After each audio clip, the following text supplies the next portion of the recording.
timely and interesting talk about strokes. And the only introduction I'm going to give, and you can see the credentials of Dr. Balagagi. The only thing that I'm going to say is that he was voted to be best doctor in Atlanta. I always wanted to say that. Okay. Well, we have a more formal introduction. I'm a very informal guy. I just go for the highlights. Deborah? Thank you, Lenny. Yeah, so he got the main part, but let me introduce our speaker a little more. So it's our real absolute pleasure to have Dr. Samir Balagagi here today, and let me tell you, it's hard to get him on the schedule, so we're all very lucky that he was here today. So thank you all of you for your flexibility and showing up. Typically we have these on Wednesdays, but we think it will be well worth your time here for this important topic today. So just a little bit about Dr. Balagagi.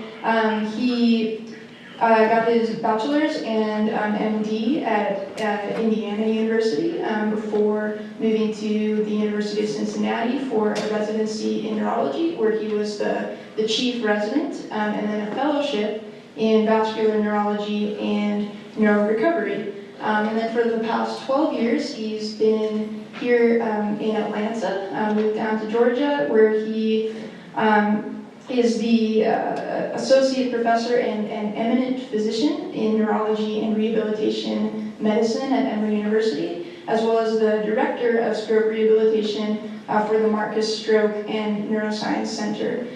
So really in short, if you or someone you know does have a stroke, he's the guy you want to be your doctor.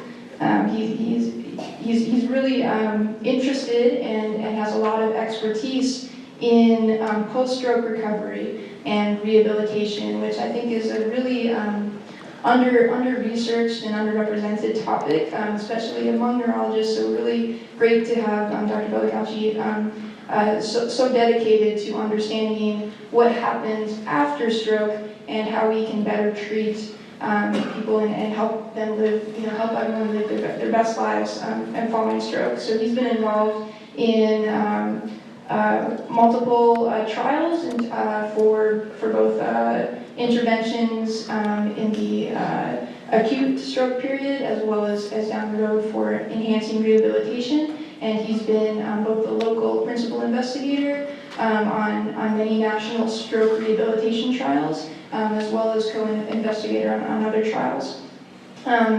He's also a very dedicated teacher and mentor. He has teaching awards from both the neurology department at Emory, as well as the American Academy of Neurology. And he served as the course director for a course at the 2012 American Academy of PM&R conference.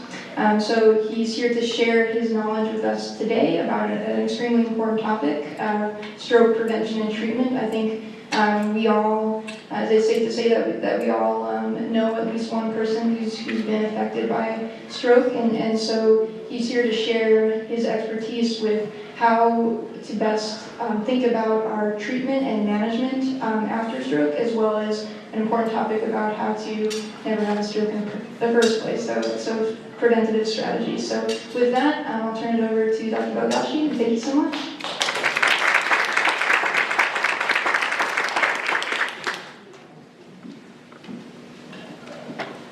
Thank you for that wonderful introduction.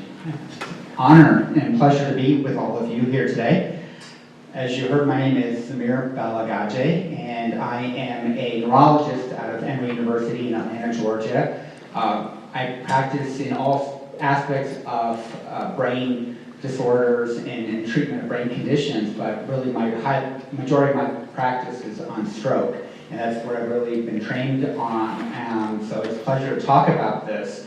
Oftentimes when I have to talk about stroke, it's in the hospital with the patient or their families after they've had a stroke.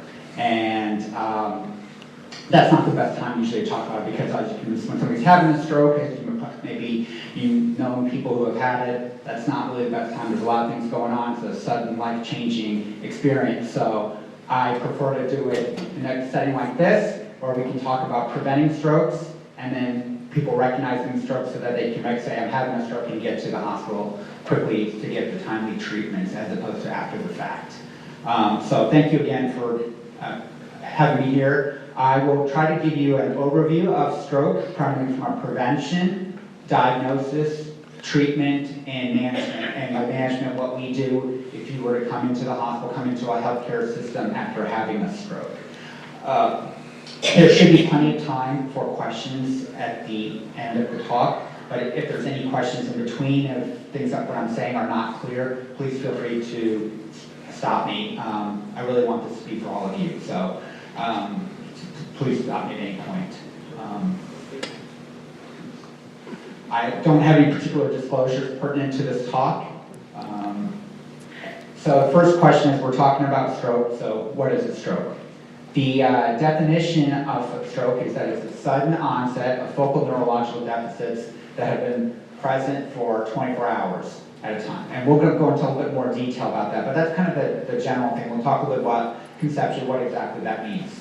And the question is, why should we be talking about stroke? It is the fifth leading cause of death in the United States.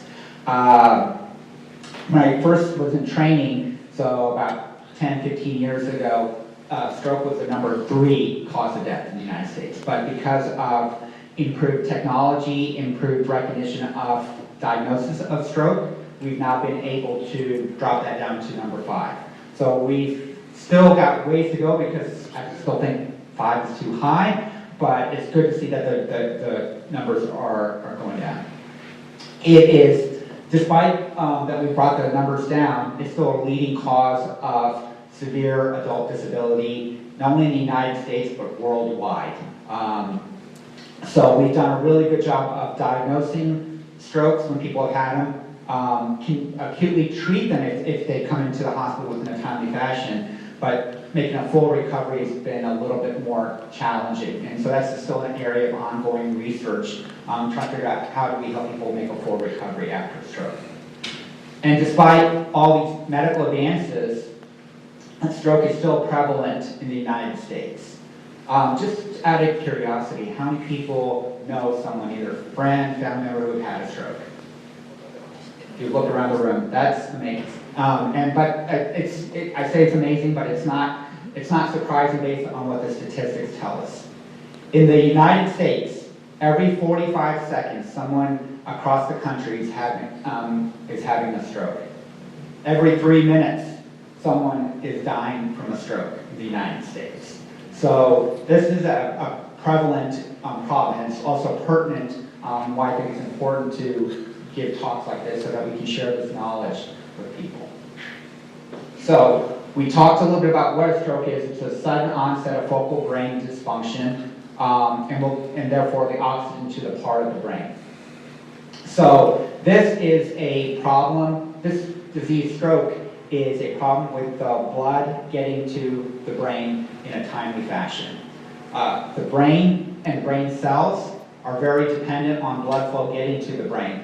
The brain is very sensitive to the oxygen that blood carries, and it needs the nutrients that are in the blood that provide the energy to those brain cells. If that blood flow doesn't get there, then that brain tissue gets damaged very quickly afterwards. And that's what a stroke is. When I'm thinking about conception, when I'm talking with the patients sometimes, I say it's kind of like a heart attack. How many people know what a heart attack is? Yeah. So it's a blood clot, usually in the heart. So the heart then doesn't get enough blood flow, can't function, people end up having symptoms.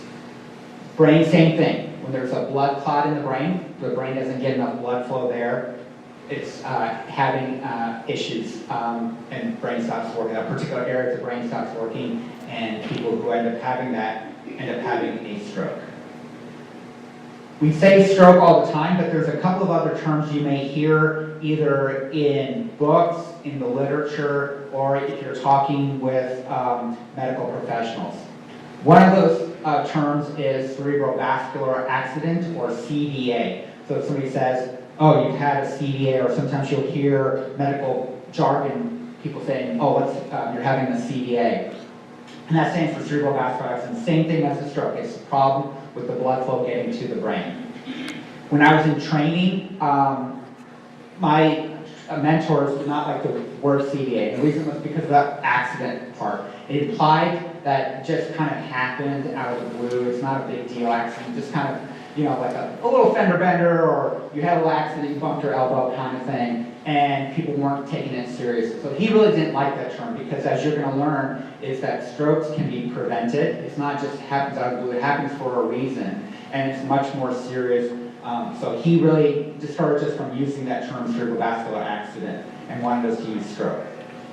Some hospital systems will also use the term brain attack, and that's similar to what we were talking about with heart attack. So they were saying, it's very, like I said, heart attacks are very similar, just a different part of the body.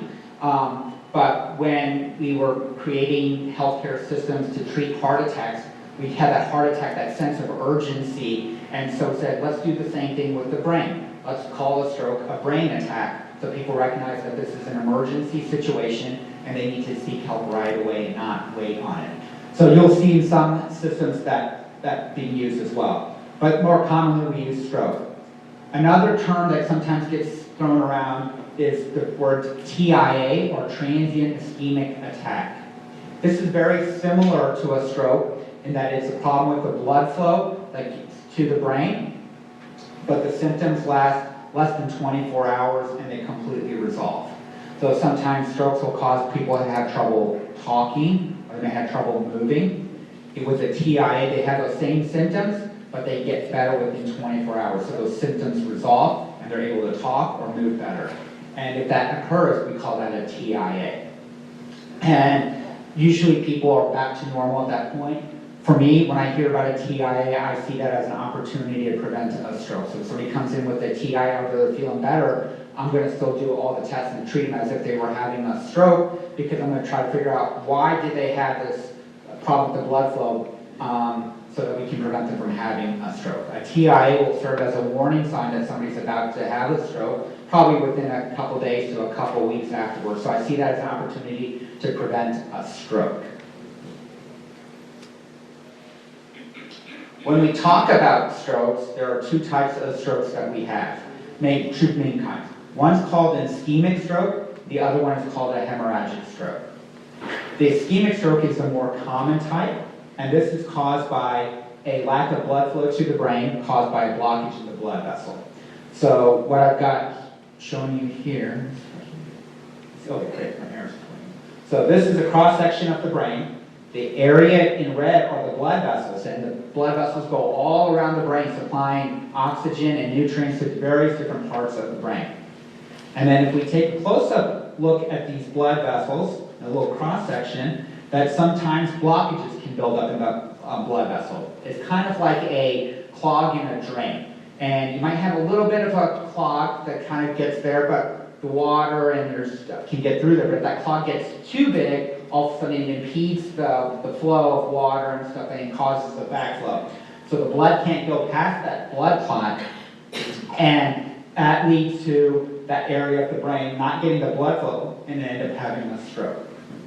And the second type of stroke is called the hemorrhagic, where it's actual damage done to the blood vessel, where a blood vessel may rupture, and then the blood is leaking out of the blood vessel, and not because it's leaking out there, it's not going to go forward in the brain and cause a stroke that way. So two types of stroke, ischemic and hemorrhagic. Sometimes you will hear this when we're kind of talking with members of the community. Will say you've had a bleeding type of stroke. That implies the hemorrhagic, where the blood vessel has been torn. Or you might say you have the blood clot type of stroke. That's the ischemic type of stroke.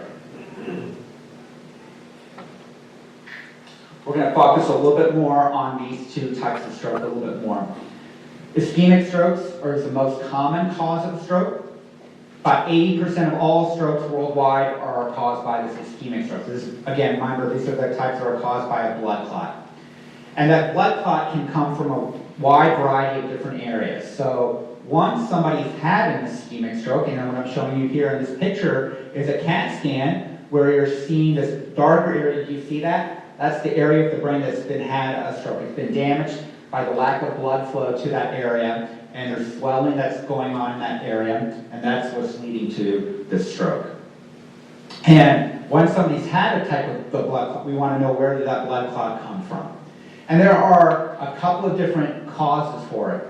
The three most common are listed at the top three. Large vessel problems, meaning the biggest blood vessels that supply the brain areas, develop blockages in those.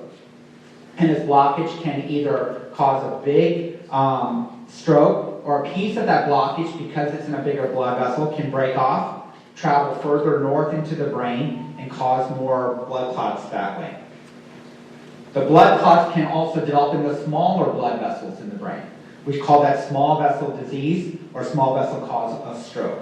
And this, because these blood vessels are very small. They cannot be seen by the naked human eye. They have to be seen under a microscope, so they're very small. So it doesn't take a lot of blockage for that blood vessel to completely clot off.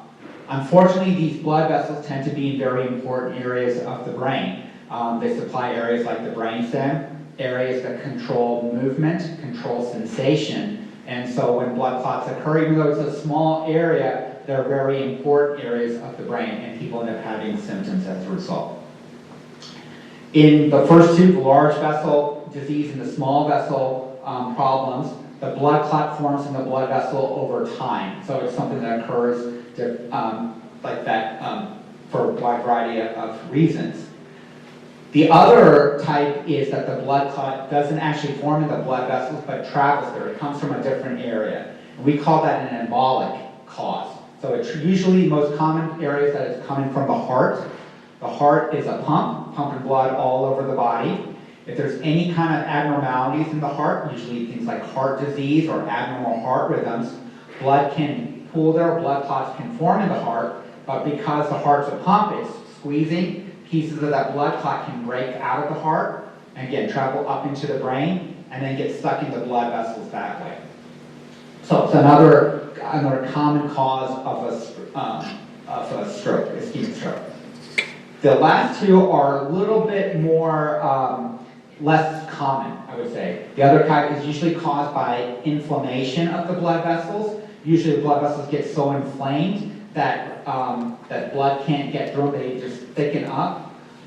There can be infections of the blood vessels that lead to a plugging because bacteria or germs are blocking the blood vessels that way, or a tear in the blood vessel that leads to a blood clot forming there.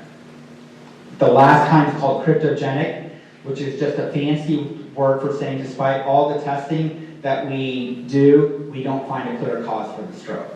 And that occurs about 20% of the time. So despite all the tests, we may not exactly figure out why that somebody had the stroke. Ma'am, do you have a question? Yes. Under inflammation, Uh-huh. how would a blood vessel in the brain become inflamed enough that it would cause a blockage? Great question. So the question for those who was when inflammatory causes of stroke, how does the inflammation cause the blood vessel to develop a clot, not get blood flow to go through there? So what happens, great question, is that typically this is not inflammation generally, this is inflammation of the blood vessels. So we usually refer to that as a vasculitis. It's a fancy word for saying inflammation of the blood vessels. And what happens is that inflammation, it leads to swelling within the blood vessel. So basically there's a lot, the blood vessel gets bigger, the vessel walls get bigger, and because the vessel walls get bigger, they squeeze the inside in and limit the amount of blood flow that's getting through that area. I understand that, but how would that inflammation begin in the brain? Great question. So the other part of that question then is, how does that inflammation can occur?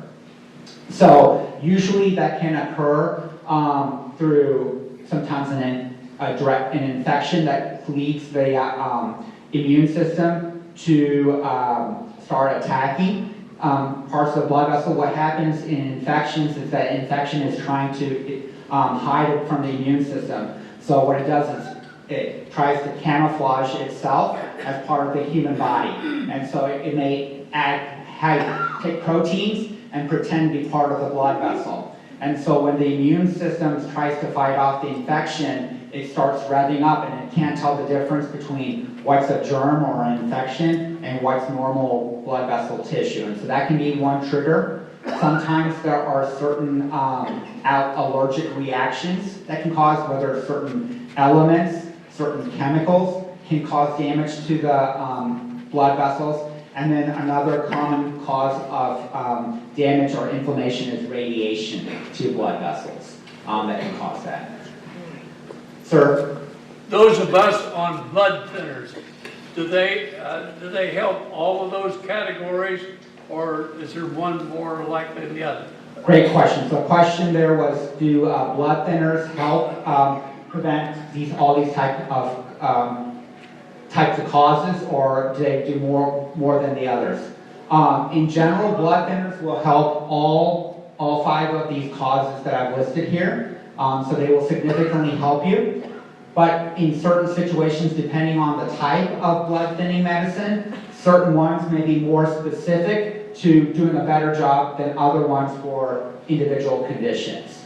So part of my job as a neurologist and part of our jobs as my colleagues is to figure out, why did somebody have the stroke? Which type of cause is this, so that I can make sure that you're on the right type of blood thinners for that particular medicine. But in general, we say that all blood thinners will help with them, but certain ones may be a little bit better. And we'll go into a little bit more detail in the subsequent slides about which specific ones. Great questions. One more question along that line. So low-dose aspirin, is that good?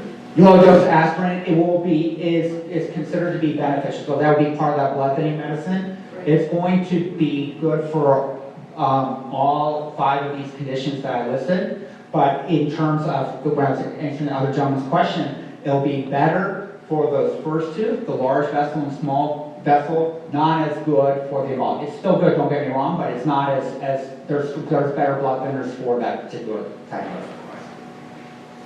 Yes, ma'am. In regard to carotid artery plaque, well, we know how they deal with that. Yeah. But if the blockage is due to the movement of plaque that is already in the brain, how can that be prevented? Okay, so what we'll typically then do is we'll try to limit the what caused that plaque to form. Usually will break off when it gets too big. So our goal as a health medical profession is to keep that from getting bigger and try to reduce that. And the way that we do that is with blood thinning medicines and certain risk factor medicines, particularly cholesterol medicines and blood pressure medicines, to reduce that. I've heard of, and I've tried this myself, the use of vitamin K2 to help the calcium go back to the bones where it belongs. Yeah, so calcium is important for the bones and certainly helpful for maintaining some of the atherosclerosis. We don't want too much calcium in the blood vessels as well. That seems to cause a little bit of damage. It's an area of research because we don't know too much or too less. Too less we know it's not good for people. Too much can lead to stroke. So that's an area of hot research right now. But do they know yet why K2 moves that calcium? Not to the best of my knowledge. I don't believe so. Yeah. Sir. Have you had experiences with patients who suffer TGAs, transient global amnesia, and the connections or prospects of connection to stroke events? Great question. I have seen those, and I usually get a couple of those patients. Either I see them in the hospital, or I see them in my clinic after they've had their events. And we said you've had a transient global amnesia process, and we think this might come in and make sure you're not having a stroke. The good news is, if we're talking about the classic transient global amnesia, which is a condition where somebody will all of a sudden forget what they're doing. So they may forget their names, forget why while they're in the car, where they're supposed to be going, forget their address per accident. It's a sudden onset thing, so it's not like it's a thing. One moment they're doing fine, next moment they're completely lost. They're able to talk, they can have a conversation, but they just can't remember these details. And then that memory comes back within a couple hours. It's very scary when people are having it, and oftentimes it can look like it's having a stroke. The good news is, based on everything that we know, that it does not appear that transient global amnesia is a risk factor for stroke or going to lead somebody for a stroke. It's a different type of mechanism. We don't think it's caused by a blood clot. We don't know exactly what causes it, but to the best of our knowledge, we don't see that having a stroke. And what I can tell you in my 12 years of seeing patients with transient global amnesia, 0% have ended up having a stroke on the scans. So I think that the data is pretty solid on that. Other questions? I don't know. So this kind of showing a little bit more on how these ischemic strokes kind of develop. It's a process. So when somebody's having a stroke, it's often an instantaneous problem, but the actual process of the clot forming there takes time. And typically what you're seeing here is that, and this can take several years, sometimes tens of years. And what happens is that this atherosclerosis, which is the plaque, gets built up there, and then it starts to build, and then what will happen is it gets too big, and it causes a little bit of rupture to form, and then so blood within the blood vessel starts to leak, and then whenever you have a bleeding process, blood clots form. And then it is that blood clot that will form that ends up causing that blockage to form. So when we see, we can do screening tests to see people with this kind of mild processes, we want to get them on medicines to prevent them from forming that blood clot. So, this process, like I said, can take years, several years, but the moment you get to 100%, from the time you go from 99% to 100% is within seconds of that symptoms of the stroke occurring. So as long as you're getting some blood flow through that area, people are going to be doing fine. This is one of the challenges in my field, is because people can be having this blockage developing for years, but be completely asymptomatic, not having any problems, doing their own normal things. But the moment they get to this final stage, which could happen within a day, is when that moment they have those symptoms. And so one of the areas that we are very interested in your field is, can we screen and try to figure out who's getting to this process so we can prevent them from going there. And we know there are certain risk factors, and that's why when you go to your primary care general practitioner's offices, they're always talking about screening for high blood pressure, cholesterol, diabetes, getting you to stop smoking, because we know that if we can do that, we can prevent this blockages from continuing to form in folks. The second type of stroke is that hemorrhagic stroke. You recall this is the bleeding type of stroke. And what this looks like on a CAT scan is kind of a bright white area. So if you recall, that ischemic stroke was kind of more of that darker area, kind of a area. This is going to be more bright on a CAT scan. Whereas this is less common. We call the ischemic stroke or the blood clot type of strokes account for 80%. The bleeding type strokes account for about 20% of strokes. And just like the ischemic strokes, there are several different types of causes of these bleeding types of stroke. The subarachnoid hemorrhage is usually caused by an aneurysm. So this is a ballooning of the blood vessel. And if you think about, so always when I'm talking about aneurysms, I talk about them as a balloon of the blood vessel. And if you think about a balloon, you're blowing into it, it's getting bigger and bigger. That's what's happening with the aneurysm. Now, if you think about the balloon, you keep blowing, blowing, blowing, gets too big, what happens to it? It pops. Same thing. Same thing with the blood vessels. The blood vessel gets the aneurysm gets too big, it will burst, blood starts leaking out, people develop this subarachnoid hemorrhage. It's usually people will develop neurological symptoms. and the key is that they develop it with a headache, that we usually refer to as the worst headache of their life. So not just a regular, kind of regular headache, but a really severe headache.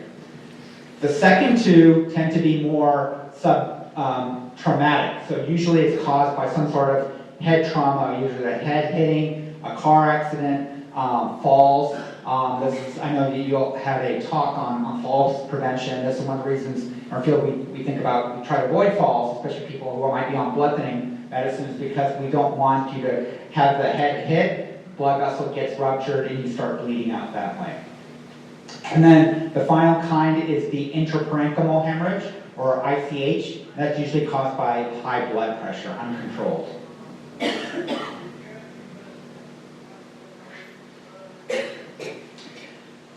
Any questions at that point? Yeah. Who is Natasha Richardson? Oh, yeah. I'm sorry, I skipped over that. Natasha Richardson was a actress. She was married to the actor Liam Neeson, and she had a skiing accident when she was out west skiing. Ended up hitting a tree. Initially, she blacked out initially. They checked her out, and then she regained consciousness and said, "I'm fine, I'm doing fine," and then went back to her hotel room and was later found to be unconscious with it. And when they took her to the hospital, they found a massive bleed on her head. And so what had happened was that she had hit her head, caused this trauma, and had blacked out initially because of that initial trauma, kind of a concussion type process. Got better, but what happened unbeknownst to everybody was that blood vessel was slowly leaking, and then didn't get checked out in time, went back to her hotel, fell asleep, and again continued to leak out, and that caused that problem.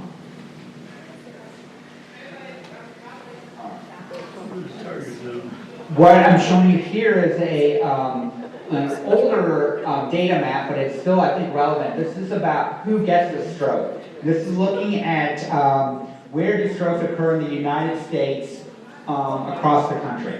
And the areas where there's darker purple is where we see the most amount of stroke. And so if you look at the purple areas kind of around, you see kind of here, right here in the southeast is where we notice, right here in Atlanta and Athens, we're part of that dark purple area.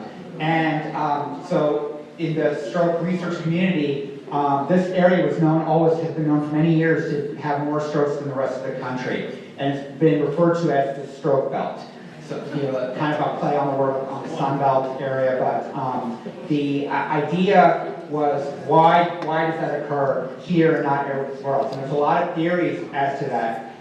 Some people attributed it to the diet, the old Southern food cooking, which we all love, contributes to it, but there seems to be also a genetic component to it as well. So people who leave the southeast by, I think it's by before the age of 10, but continuing to die don't seem to have that risk factors. So there might be also an environmental component to it. But the bottom line is that those of us, when I show this slide to our students and residents, I say, this is why I'm giving you guys the talk, is because you will see this in your practice if you stay here in the Southeast. And as you saw by the show of hands earlier today, we all know somebody who's had a stroke.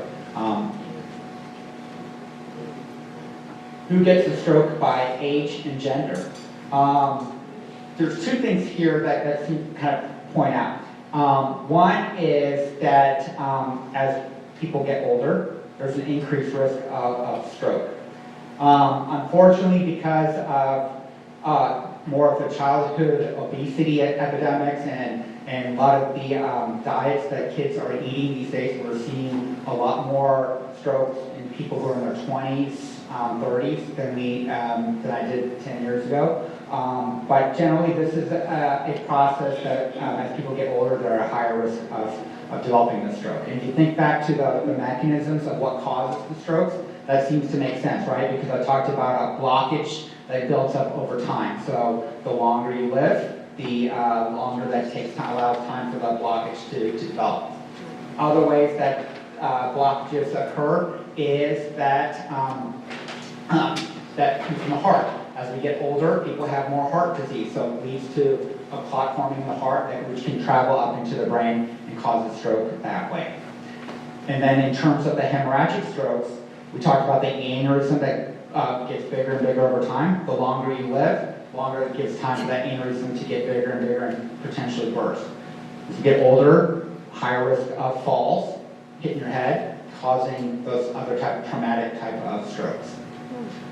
What's interesting here as well is that there's a difference by gender as well. We don't see it so much in the before someone gets to 40, but in that 40 to 60 year, seems that women tend to be a slightly 2 times higher risk than men. And this is not we don't quite know what that is. We think that there might be a perimenopausal component to this, or hormone imbalance that leads to this area, because as people get past 60, then it seems to even out, and then the men get put at slightly higher risk after we hit 80.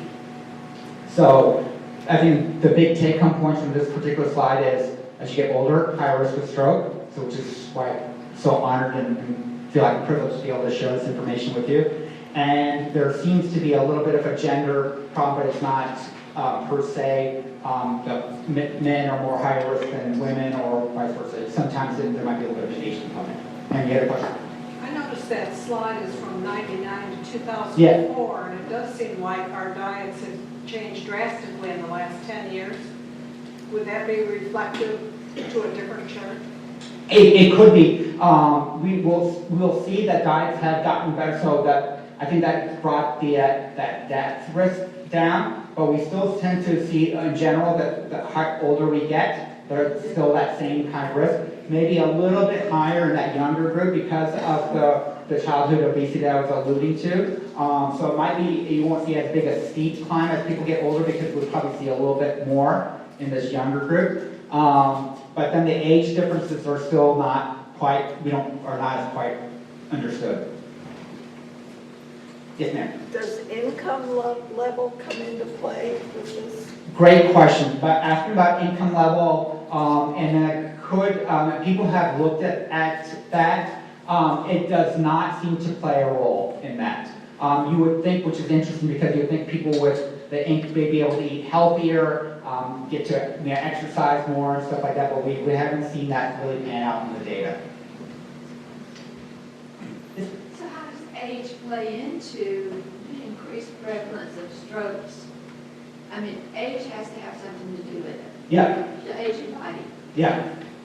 Yeah, I think aging body, more damage done to the blood vessels building up over time, with that resilience of being able to clean out the blood vessels over time, they probably playing a role in it as well. I don't want to be all doom and gloom with this as well. I will say that, as we talked a little bit more about risk factor management, that this is just saying that you're higher risk, but we can manage those risk factors. And we'll talk about those in subsequent slides. Yes, sir. But choosing risk factors, but is there other medications or supplements or herbs or whatever that can actually reduce plaque? Is there such a thing? There is, yes. So certainly reducing the risk factors will help reduce. So let me take a step back. There is no particular medicine that I take, if I give it to you, say, this will automatically cause your, if you have plaque, drop it down by 50% or drop it by 75%. We don't have any medicine like that. But what I can say is we can get, you say, I see plaque, you may have risk factors for developing that plaque, high blood pressure, cholesterol, and I'll say, here are medicines to control that, and I'll put you on a blood thinner, prevent that from getting bigger. And then over time, we can see that plaque and that blockage reduce.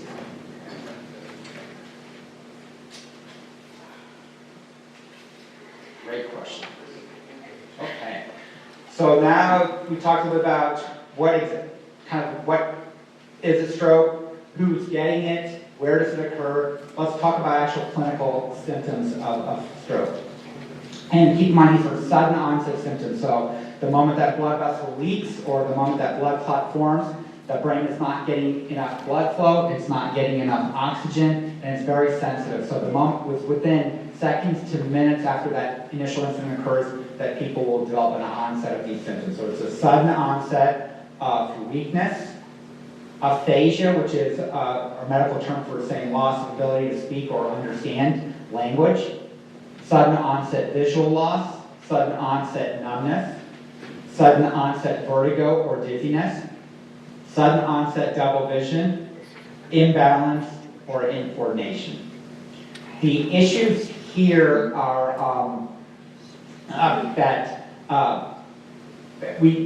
you don't have to have all of these.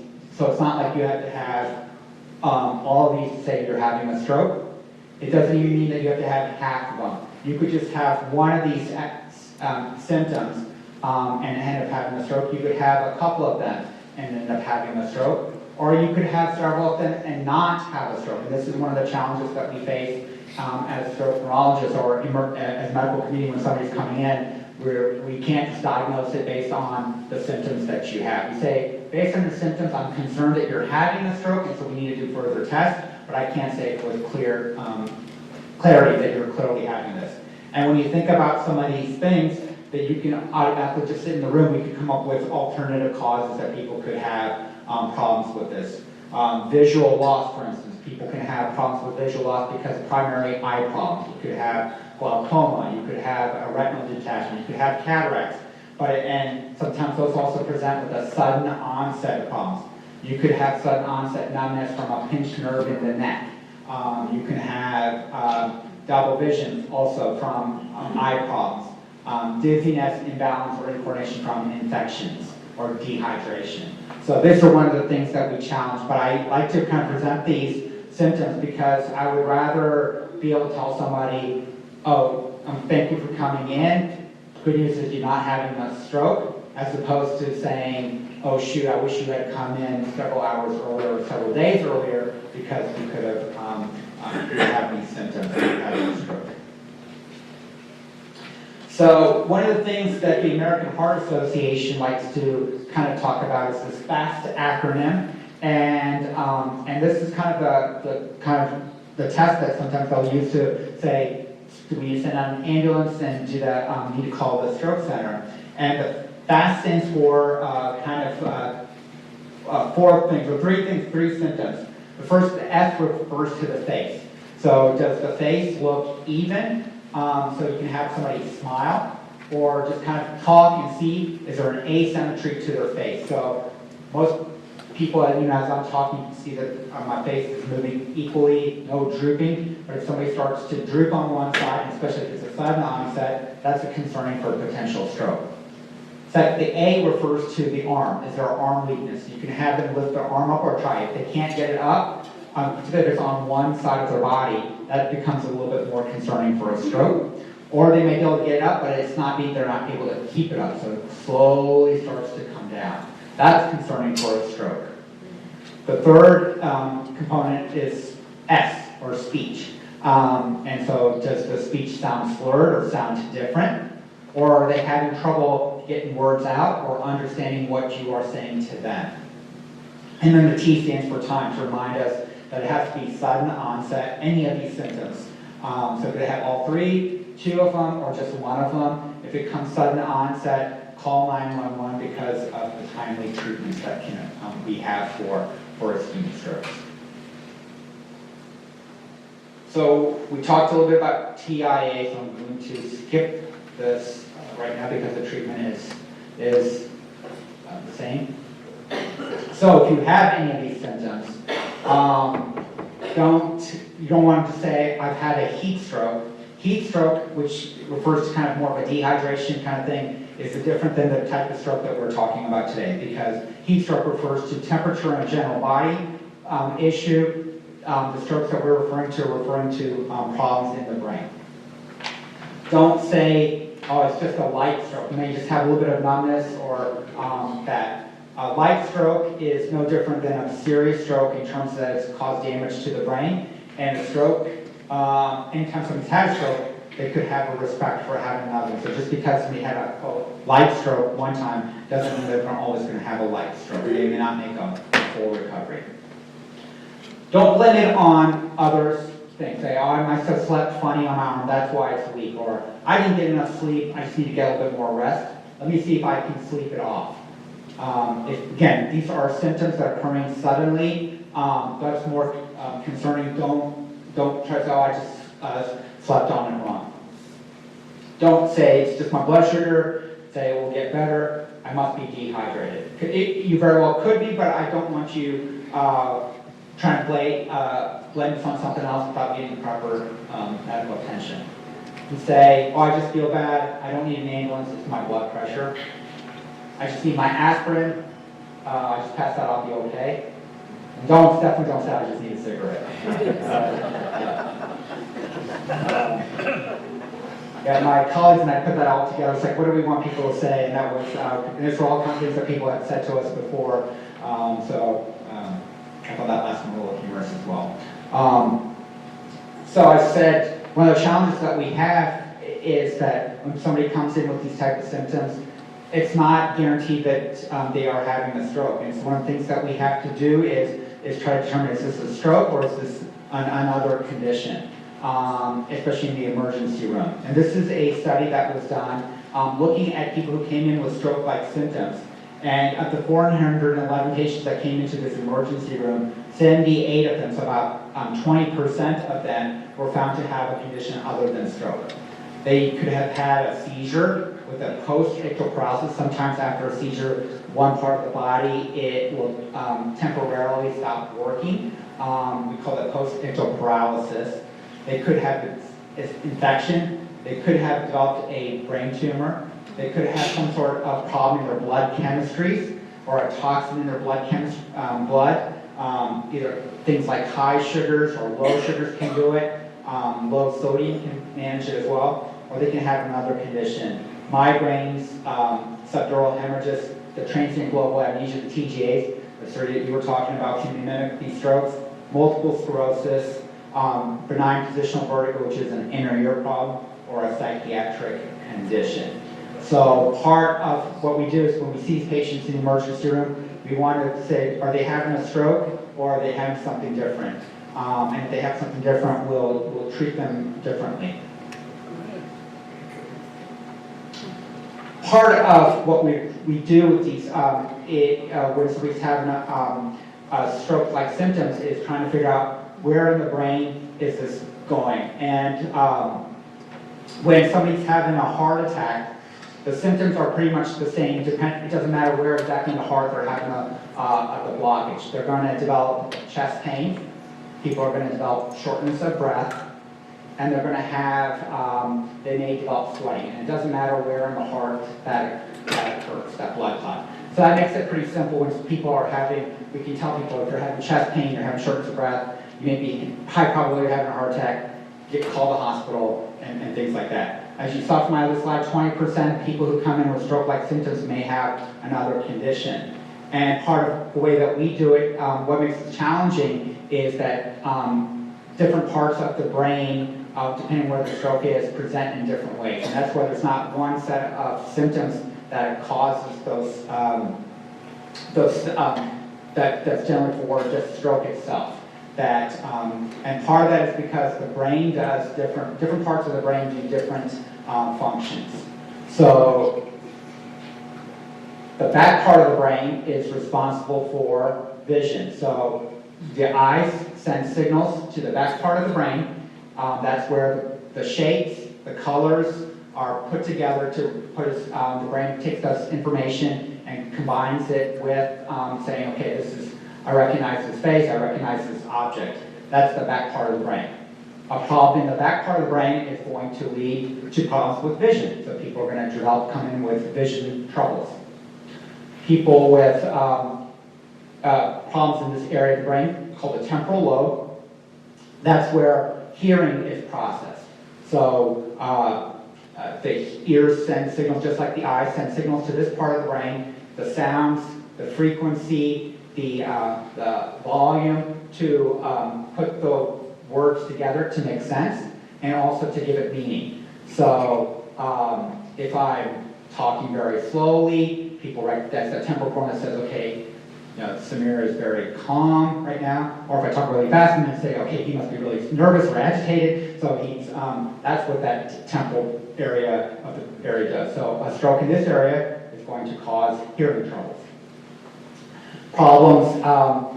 The green area here is sensory area. So things that we touch can that area that signals temperature. If it's smooth, rough.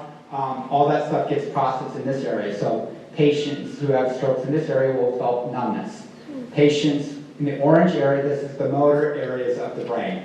So any problems in this area controls the arms and legs. People will develop problems in this area. And then there are speech areas kind of in the blue areas. This. And so stroke, and then at the bottom of the brainstem deals with coordination issues.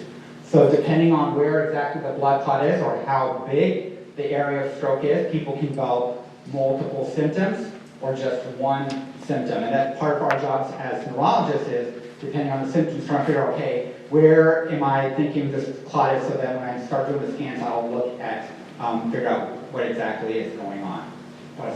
Yeah.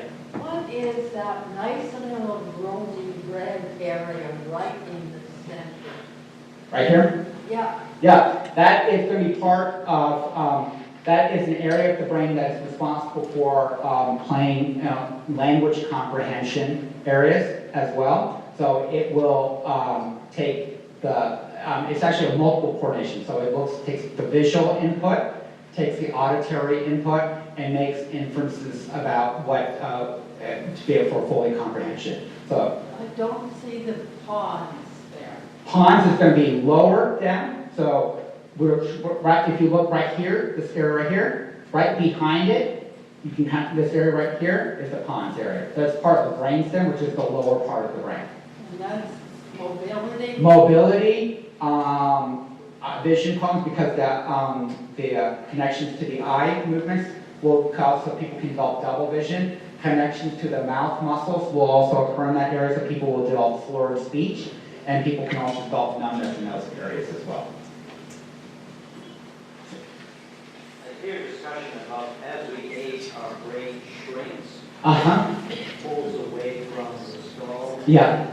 Therefore, we get less circulation, and certain areas get more affected than others. Yeah. As you went through that whole list, it seemed like, gee, I have almost all of that. This would be that. You'll see that there's be sudden, slight kind of the functioning will slightly decline, but what makes that different from a normal aging process as opposed to a stroke is the timing. Usually in an aging, it's going to be more of a gradual, slower process. When we talk about stroke, it is it's a sudden onset. So one moment you are talking fine, interacting with me, and then the next moment I'm struggling to get my words out is more concerning. That shrinkage of the brain also leads to a little bit more gap, and that's what causes that people to be at higher risk of those bleeding type of strokes as well, because the blood vessels are being stretched a little bit more, so they're more likely to be ruptured. And then because there's space in there, it can allow before the symptoms manifest as well.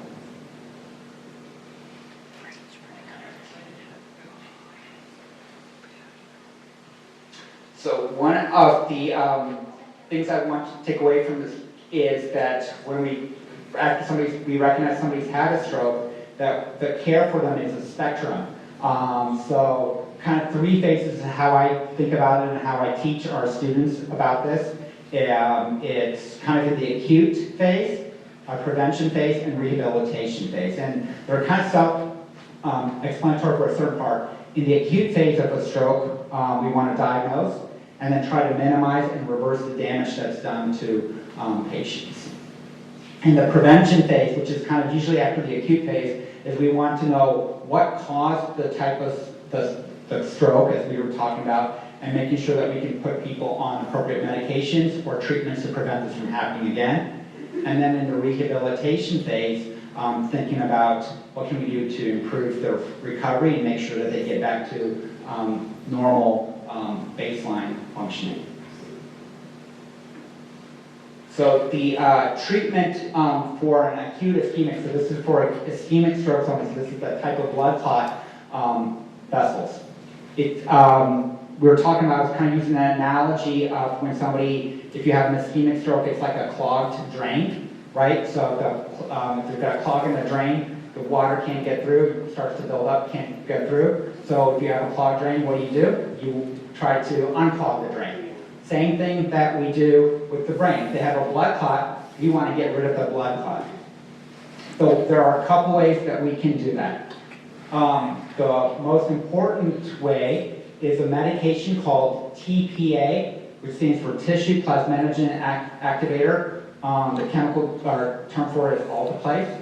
It is a medication which has been proven effective in stroke patients when it's given within 3 hours of onset of symptoms. So it's not 3 hours from the time they came to the hospital. It wasn't 3 hours from when somebody found them from with having the stroke. It's from 3 hours from the time that they had the symptoms. So which is why I emphasize that time so much. It's because it's that sudden onset and recognizing when somebody has those symptoms.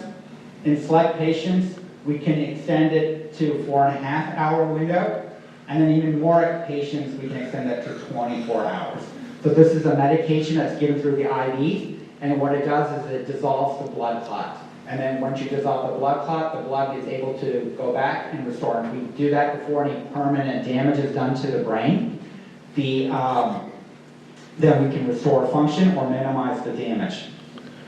The second type of treatment is more of an advance that we've had over the past, I would say, 5 to 6 years, and that is a surgical treatment where we we go into the blood vessel and remove the blood clot. And this is beneficial for those larger type of strokes where there's a lot more blood clot that's been sitting there, and also provides for a larger time window.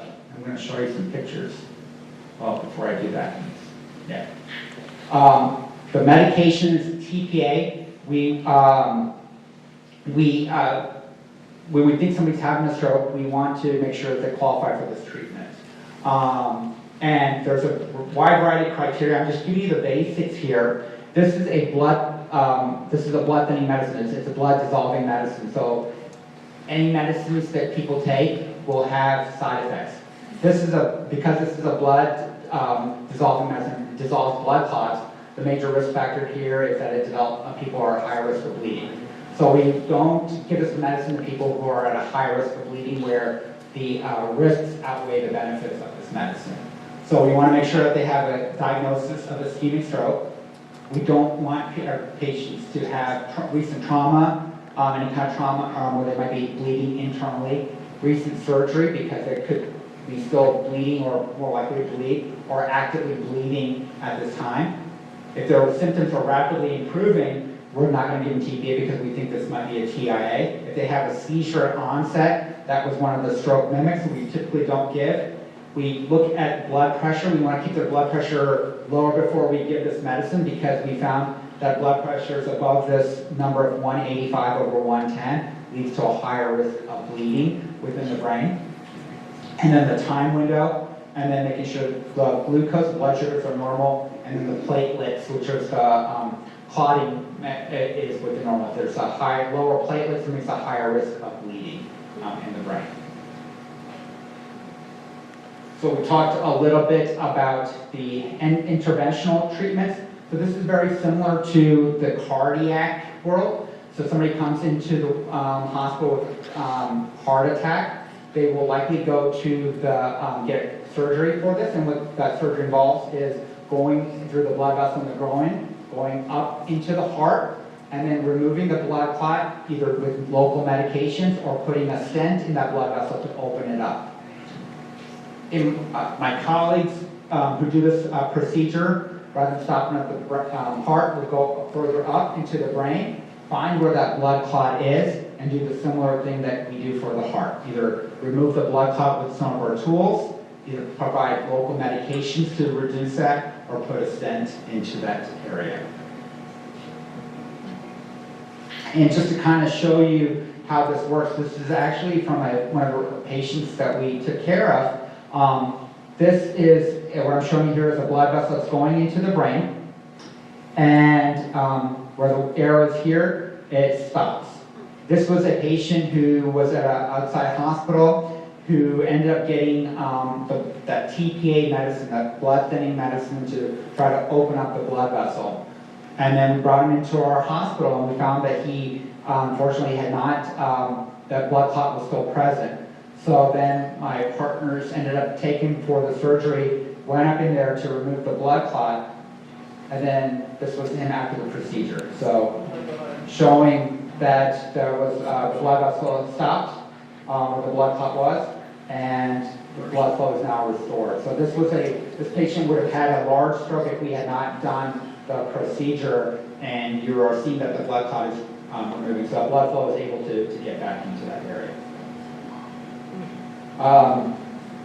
We have certain tests that we can do in the emergency room to determine if the procedure is, this is called perfusion imaging. What this shows us is how big of the area of the brain is at risk from the stroke, so we can tell, okay, somebody's having a big stroke, a smaller stroke, or a moderate-sized stroke, and how much of that stroke blood tissue is potentially salvageable. Sometimes that tissue is already gone away because it's been too further damaged, which is what I'm showing you here. This is, the green shows you the area of blood brain tissue that is at risk from the stroke not getting enough oxygen. And then the purple area is the tissue that is already damaged. So what we look at is trying to say, can we save enough tissue in the brain with this type of, and then if you look at these, just eyeball them, you can see that they're fairly similar. The purple and the green are similar. So if we were trying to apply any kind of treatment to this patient, we would likely be unsuccessful, even if we opened up the blood flow, because there has been already damage done to the brain. This was a patient who probably waited too long to come into the hospital. Either they were found later than the time they had symptoms, or they said, let me see if this will get better on its own. I'll sleep it off and see if it doesn't get better, I'll go in the morning kind of symptoms. Yeah. So what I hear you saying is it doesn't matter if it's a TIA or a big stroke, go to the hospital, and it gets determined there. Correct. Yeah. Well, unfortunately, like I said, because of the symptoms that people have, there can be a wide variety of symptoms. We just can't just tell by looking at you. We've been doing this for a while, have our suspicions that, okay, somebody's about to have a bigger stroke, but we need this data in the blood vessels. And most hospitals now are equipped with the technology to do this, because this is considered to be standard of care. Yeah. To follow up on that, because I've heard this many times in the 4.5 hours. Yeah. Could you elaborate a little bit more, like why so? Yes. And is there any special cases that you can actually extend that? There are, yeah. So with the TP, that 4.5 hours is from the time of symptom onset to treatment, and that's pertaining to the medication that we use, that TPA medication. There is another medicine that's coming out that also goes up to about 4.5 to 6 hours, but similar criteria, and it's in a select number of patients, making sure that they don't have diabetes, that there isn't a large stroke that's already developed in the brain, we can extend it. And then with the surgical procedures, we can go up to 24 hours. If someone has a brain that looks like this, where we see the green shows that there is a high amount of brain tissue that's at risk of developing a stroke, but the purple areas, which is the tissue that's already been damaged, fully damaged irreversibly, shows us that that the green, the areas of risk, outweigh the area that's already been damaged. So this is a potential patient where we can save a lot of brain tissue, and we're going to treat using the window. Yes, ma'am. So once there is damage, I know through therapy with rehab, Yeah. you can cause the brain to reroute signals. But is there any work being done or any chance that once the damage does occur and all the rerouting is done, that there's some way to bring that damaged part of the brain back to life? That, great question. So the question about here is the, after rerouting, after all the acute treatments, there's damage done to the brain. Is there a way that that damage area come back? I have a couple of slides at the end where I talk about rehabilitation. But just to answer your question, at this point, it's an area of hot research right now. I've got my colleagues at UGA who are interested in stroke rehabilitation that we work with. The rewiring pertains to tissue that has not been damaged to the stroke, because that's the healthy area to rewire. The damaged area, there doesn't seem to be any kind of way to bring it back right now, but it's an area of hot research. What we're trying to do is try to look at some growth factors and see if we can regenerate. There's been some trials looking at stem cells. You probably have heard about those in the news, but those are not ready for prime time at this point. They're still research. So hopefully at some point we'll be able to grow that, help that damaged tissue grow back, but right now we don't have that. Yes, sir. What is your recommendation on how to get to the hospital? For instance, we had an incident in the courtyard here. This lady had a stroke, and we called the EMT. Yeah. Well, they gave the TPA right away. And you didn't have to wait the distance to get to the hospital. Yeah. And that kind of thing. So it seems to me like you need to get to somebody with those 4 hours. Yeah. That's curious. I'm wondering if you guys have the mobile, the stroke ambulance, or along the line, if they give it in the ambulance itself. But to answer your question, I would call 911. And the reason I say that is because the ambulance will get there. You've got trained paramedics who can make a quick diagnosis. But more importantly, as they're driving with their lights and sirens, if they recognize somebody's having a stroke, they're going to get them to a hospital that is equipped with stroke capabilities. So be able to offer a technology like this, have people with stroke neurologists there, emergency medicine physicians who are comfortable dealing with recognizing this, and they usually develop those pathways. Oftentimes, sometimes people will go to another type of hospital which may not be stroke trained, and then I've seen, unfortunately, delays. So they'll say, okay, we'll get a CAT scan, but rather than doing it immediately, they may wait several hours, and then they get the report of stroke, and then I'll get the call and say, is there anything you can do? And I say, shoot, this has already been going on for too long. There's no treatment, unfortunately, we can offer. So I say call 911, because not only will they notify, they'll get them to the right hospital, but they'll start communicating with the hospital, and then the hospital system, the people in the emergency room start notifying someone like myself if I'm on call, or my partners, or whoever's on call for that hospital, saying, hey, we've got a potential stroke, so I'm getting ready to drop everything else I'm doing, getting ready to wait for that patient. Yeah, I don't want, if you're having a stroke, it's probably not a good idea to get in the car and say, let me go to the emergency room myself, because not only will it take a while to get through all those red lights and traffic, but then they're going to make you go through the waiting room area, which you don't want to do. Yes, ma'am. Regarding the 3 hours, is it possible that someone during the night could have these symptoms without realizing it, and it's not until they get up or try to get up in the morning? The 3 hours could very well be passed before you can even call 911. You're absolutely correct. And that's unfortunately one of the onsets. When we talk about this medication, that's one of the limitations, because far too often a lot of strokes occur at night. When somebody goes to bed, they're fine, and then it occurs somewhere between the time they went to bed and the time they woke up. And so that 3 hour window is when we first had this medicine. And then what is that very things like we're saying, too many patients, this is occurring, they're not coming. Are there ways that we can try to expand that window? And that's where this type of imaging can be. Perfusion, can we say, okay, how much of this damage is already done? How much is this stroke? And then be able to provide them treatments based on that. Sir, I thought you might have had a question. Did you have a hand? Don't see any other. Okay. Yes, ma'am.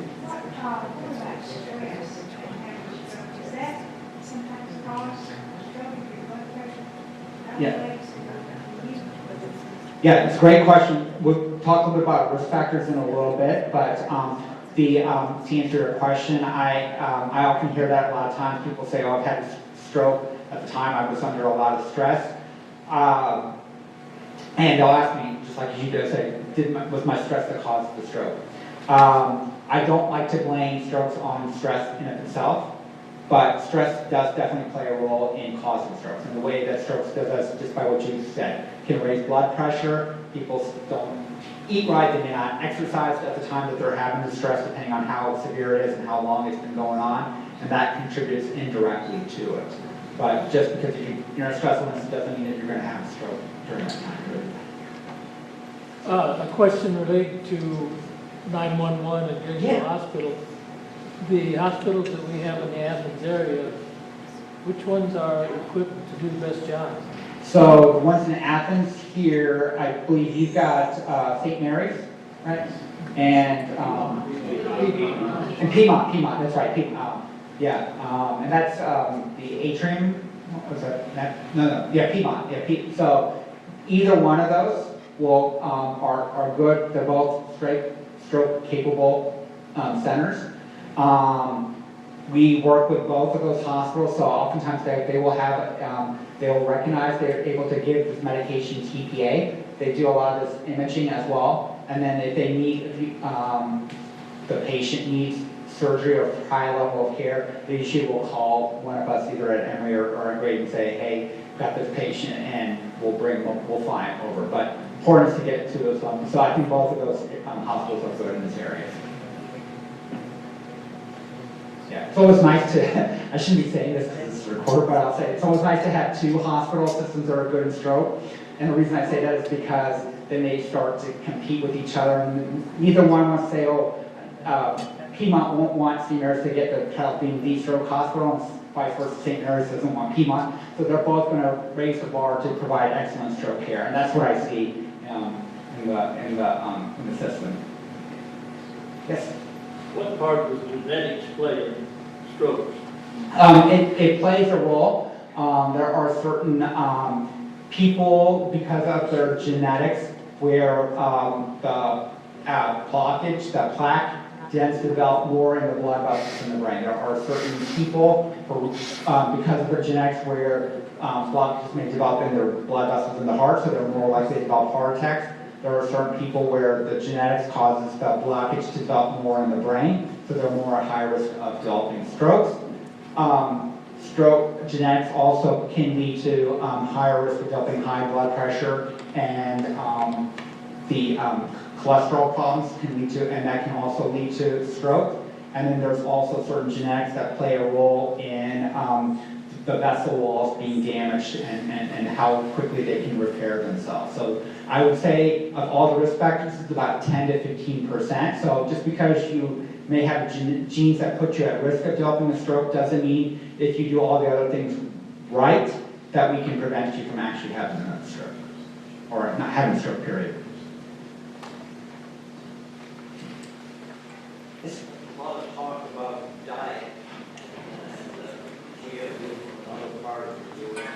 the diet here is quite unique. Yeah. And I'm just wondering, and to talk about blue zones where the people eat vegetarian versus Yeah. So what part do you think diet plays in this? It definitely plays a role. I would say it's kind of similar to the genetic part as well. So it's an interaction between the genetics and the environment. The environment is part of that dietary component. When I showed you that first slide about where the strokes occur more, and you saw that stroke belt here in the southeast. So definitely, I think some of that southern cooking, southern diet contributes to that. But I don't think that's the sole risk factor. And kind of to give you an example, my background is Indian. In India, there are certain areas there's a high vegetarian diet, and so people, you would think, okay, these people are living healthy, but if you look in those communities, they have a higher, incredible high incidence of stroke. So it's not just It's not the diet, but it goes back to the question about genetics. So these people in these communities tend to, their blockages develop, and their vessels don't have as much reserve to speak up. But diet does play a role. So when somebody does have a stroke, and we will get to it when I talk about risk factors, we look at all those risk factors, and I will change my patient's diet, or do my best to counsel them on it, and do what we can to reduce any risk factors. And I say that because as one moves from one part of the country to the other, and you do the blood picture with your physician Yeah. in 6 months or a year, and holy mackerel, what in the world Right. is here? Like, what's going on? Right. All of a sudden you have all this change in Yeah. blood picture. Yeah, no, it's absolutely right. So we try to counsel diet. I think that's also part of it's so important to do those annual physicals, as well as to keep an eye on things like cholesterol, blood sugars, so that we get a good sense of when we need to make dietary changes before somebody's at high risk of developing a stroke or after they've had a stroke.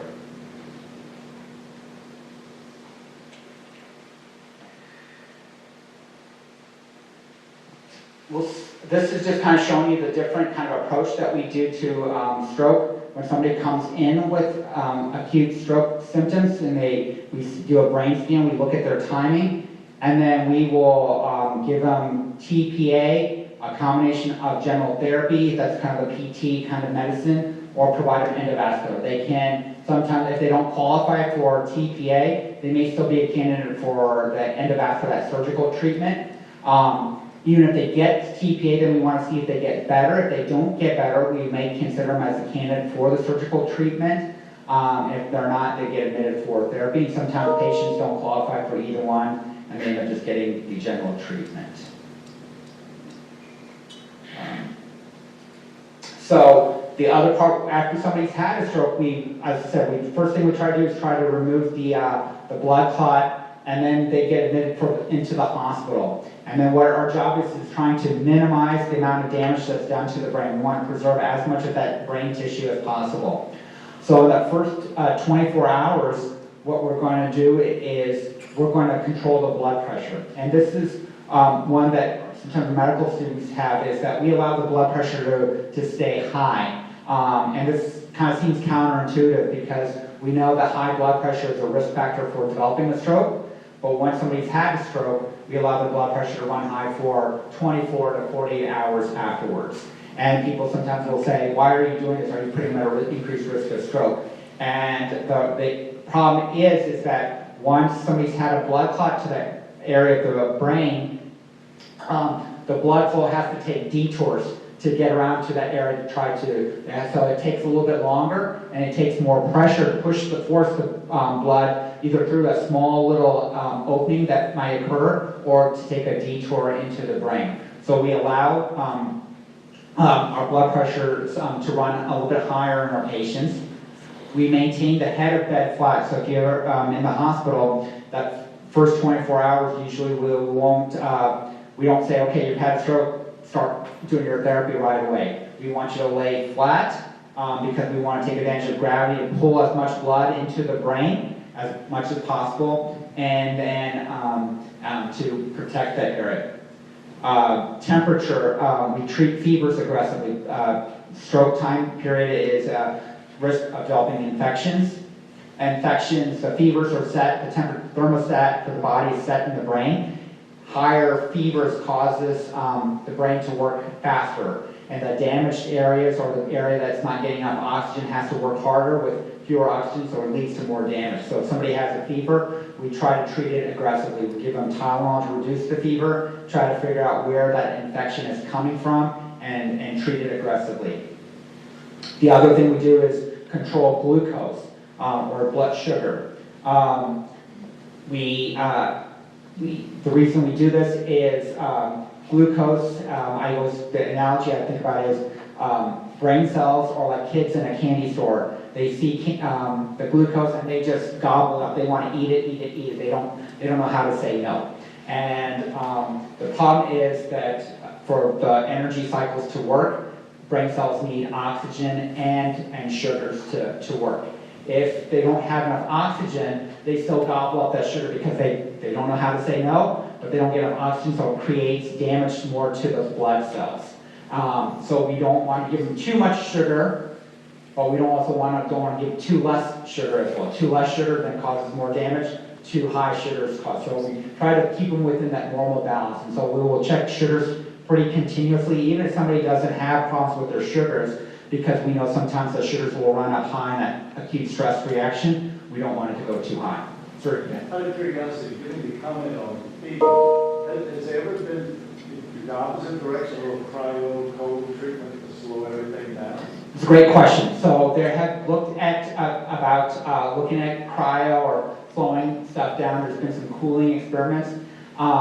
They haven't been effective. So what happens, and part of the problem is that when you cool the body or cool the brain, so to speak, is that it can cause blood to thicken and form blood clots because the temperature. So you put somebody who has a blood clot, a brain blood clot, you can make that blood clot worse. And so the studies that we've looked at have not been effective at it. We find that cooling works for people who have had heart attacks and no actual stroke, and to protect the brain from that injury. We found that it helps with traumatic brain injuries, but haven't found the evidence for stroke. Could you comment a little more about glucose? I don't quite understand too much sugar. Yeah, great question. Yeah. So in the acute setting, these brain cells are damaged and they're stroke. So they're trying to, what we're trying to do after they've had a stroke is trying to limit the damage done to the brain. These brain blood cells, when they see sugar, they just gobble it up. They start to eat it. They want to use it up, and they don't know how to say no. They say, I've got enough. I'm going to leave the rest alone. They're going to take as much as they can. The problem with that is because they're damaged. They're not getting enough oxygen in that area, is that the higher sugars cause more damage to the brain cells and leads to more damage in that area. I've heard that in some parts of the country, they are using increased oxygenation to the cells that are damaged. Why is that not done more universally? Yeah, so I think you're referring to the hyperbaric treatments, where we think we give more oxygen to the brains.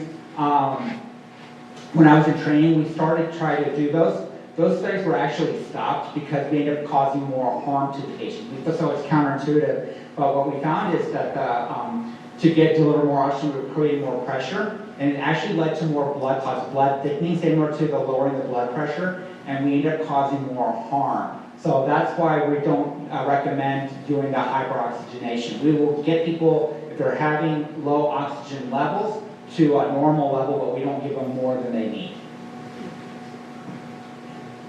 You comment more on blood sugar. I noticed 120 over 80. 120 over 80 is high blood pressure over that. Yeah. But then you have another one of 180 over 105. Yeah. And then what's good, bad, or what is it? So we will allow, after somebody's had a stroke, you're right. If you, prior to having the stroke, I want to see your blood pressure as close to 120 over 80, as close to it as possible. And there's about within 10 points of that, that's considered normal range. If somebody's had a stroke, then I'm okay with that blood pressure running higher, because that is what that's telling me is that the body's forcing as much blood going into the brain as possible. And if I lower that blood pressure, saying, oh my gosh, the blood pressure is so high, and I lower it too early, too fast, then there's not as much blood flow going to the brain, and I can make a small stroke bigger within a matter of hours because they're not getting it. So that 180 is what the number that we kind of use. So as long as it stays between 120 and 180, we're okay. If it goes a little bit higher, then I might give a little bit of medicine to bring it down, because the 180 puts a higher risk of bleeding into the brain. Great questions.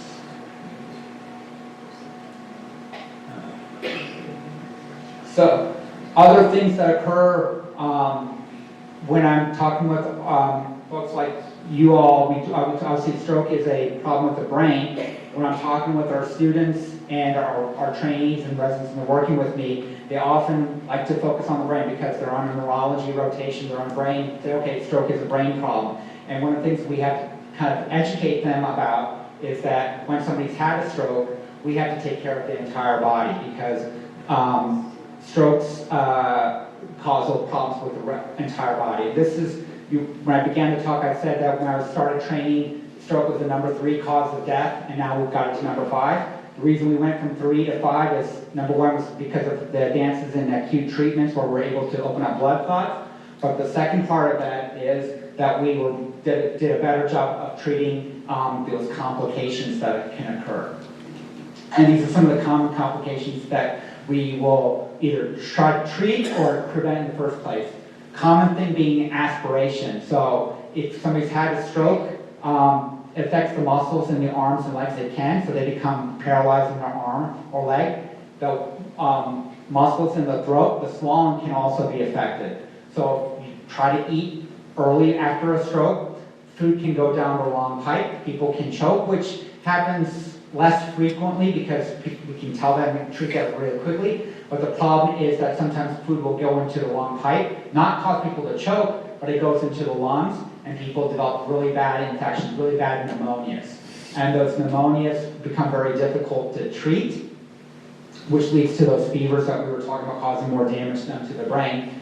So before we allow anyone to eat, we want to make sure that they're able to swallow safely. So when somebody comes into the hospital, we don't allow them to eat until they've had a formal safety cleared from their evaluation of speech.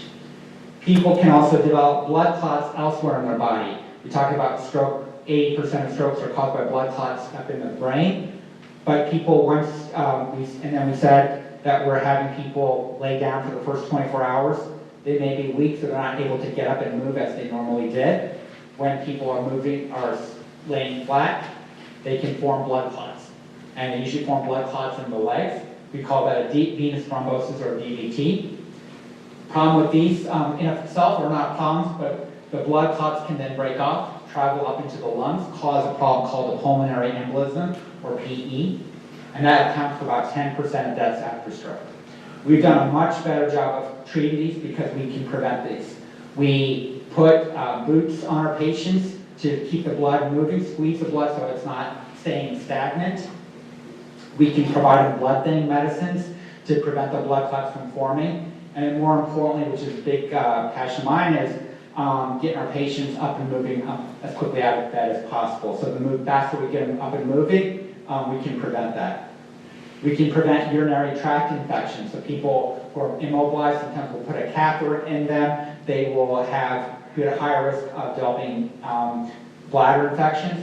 The bladder infection of itself is not bad, but then it can develop a conduit as the blood, germ bacteria can spread into the blood and cause a sepsis infection, cause problems that way. And then you can have skin breakdown. So we want to make sure we are turning our patients, getting them up and moving so they're not laying in the same spot all the time. So these are common body things, and so it's kind of fun because, not fun, but what is interesting with my trainees when they come, because they love to tell me about the brain and tell me about these things, and I'll say, well, what about their swallowing, or what about their lungs? And they'll kind of, the first time they'll look at me like, wait, aren't you a brain doctor? Why are we talking about lungs? And like, well, this is what when somebody's had a stroke, we got to think about all these other problems. So we're making sure, can they swallow? Do their lungs sound okay? We look at the skin. Are there any areas of redness? Are they developing bed sores because they're laying in bed so long? If they start to, we want to treat and say, okay, how can we prevent this? Get them up and moving a little bit more. Of course, then there's neurological complications. I think about stroke as a swelling on the brain. So if you bump your elbow, it bruises and swells. Same thing goes on in the brain. So the brain is swelling. The problem being with the brain is that the brain tissue is very soft. It's like jello consistency, but then it's surrounded by this big bone we call the skull. And so that swelling can only go by a little bit, certain amount before it starts to compress the brain tissue and cause more damage that way. Patients can develop seizures after a stroke. We don't treat because we don't have any evidence that we want to give people seizure medicines unnecessarily. We see only if they develop seizures, and then we look for mood changes such as depression and treat it as quickly as possible. So those are the kind of things that we do in the hospital, and as we're doing kind of preventing those complications, reducing the severity of the stroke, limiting the damage, hopefully getting patients well. The second track that we work on then is how can we prevent them from having another stroke. Anytime somebody's had a stroke, they're at high risk of this happening again, so we want to do everything we can to prevent that. So we look about risk factors, so we'll ask about family history. Does anybody else in the family have strokes? Do you smoke? What other medical problems do you have? Are you, you've got high blood pressure. Have you been taking your blood pressure medicine?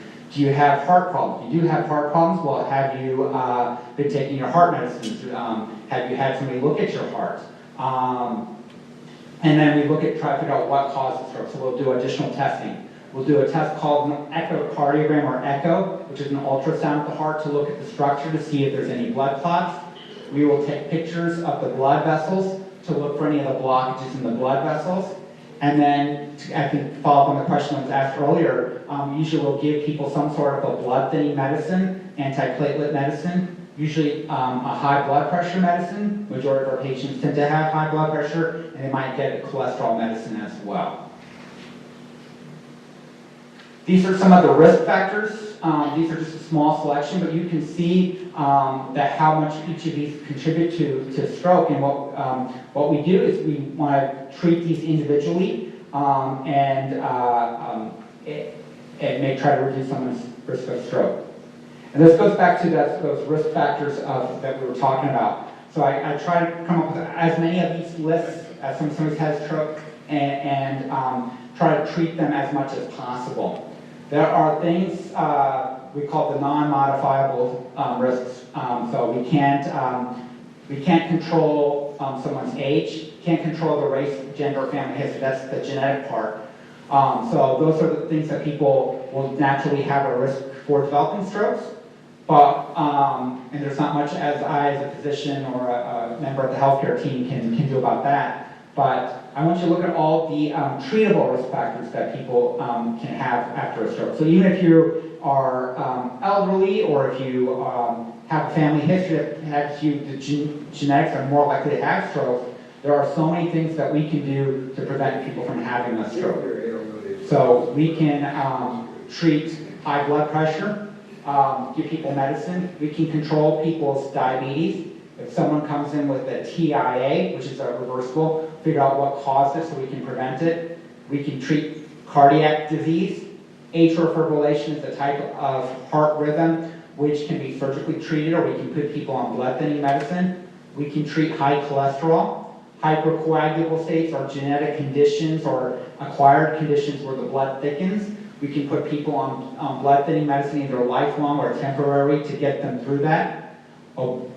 Obesity is, we can get people to exercise and lose weight. We can get people to stop drinking or reduce their alcohol and drugs. Oral contraceptives tend to be a slight risk factors for people, so we can tell them to get off those or put them on different medicine. Migraine headaches we can treat. We can get people to stop smoking. The inflammatory disease, we can get people on medications to reduce that inflammation. Homocysteine homocysteine seems to contribute to plaque. We can treat that by getting people on vitamin B12 supplements. So if you look at all these risk factors, combination of exercise, medications, dietary things, so reduce sugars, low salt, low fats, we can control a lot of these risk factors.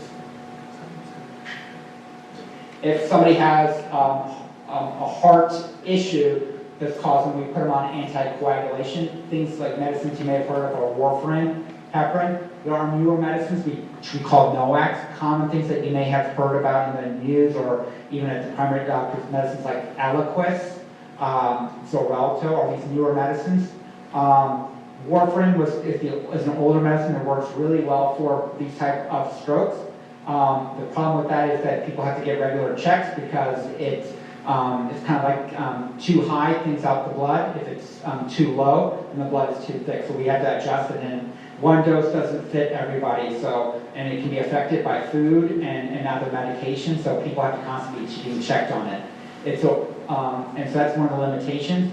The newer medicines, there's no need to check levels. It's just as effective and well tolerated. It is a little bit more difficult to reverse than warfarin, but we are developing antidotes and then being able to check that as well.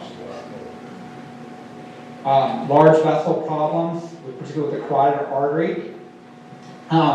This is showing you a picture of a blockage in the carotid artery. So you can see as we're coming down, you see this little narrowing here, and that's a blockage that's causing someone to have, potentially could have them to have a stroke. There are two ways to treat that usually. When somebody has that kind of blockage, we can do types of preventative surgeries. Either an endarterectomy, which is a surgery where they go into the blood vessel to clean it out and then put it back together, or you can put a stent into that blood vessel. Both procedures are equally effective, so they work just as well, but in an individual patient, and depending on their age and what the blood vessel looks like, where exactly the blockage is, the one procedure may be beneficial over the other. So when we see this type of blockage, we'll get together with the surgeons and make sure that we all agree and we're on the same page, and usually we are. And then rehabilitation is the other part. After we treated the stroke, figure out what caused it so we can prevent it, we want to get people getting recovered. The benefit of rehabilitation is well established. We want to begin PT, OT, and speech immediately, and by immediately, it's within usually the first 2 days. Patients sometimes will need inpatient rehabilitation to address the community function, and then they continue outpatient therapy. Usually the recovery from a stroke is, you'll see the most growth improvement in the first weeks and months, but it can continue indefinitely. So the recovery from stroke can occur for years afterwards. And the recovery, to go back to that question, is kind of a rewiring. We call that a neuroplasticity that occurs in the brain. And this is just kind of showing you the process. And this is a data study that was done in patients who have had a stroke that affected their walking ability, so their leg ability. And then in the study, there were two groups of patients that were put. One group got active physical therapy, so encouraged them to get up and start moving. And that is the group that you will see in this black line. And then there was another group whose leg that was affected was put in a splint, and basically they were told to be on bed rest. And then the x-axis is looking at number of weeks afterwards. And then this is the measure of function, the Barthel index. So the higher the number, the higher function.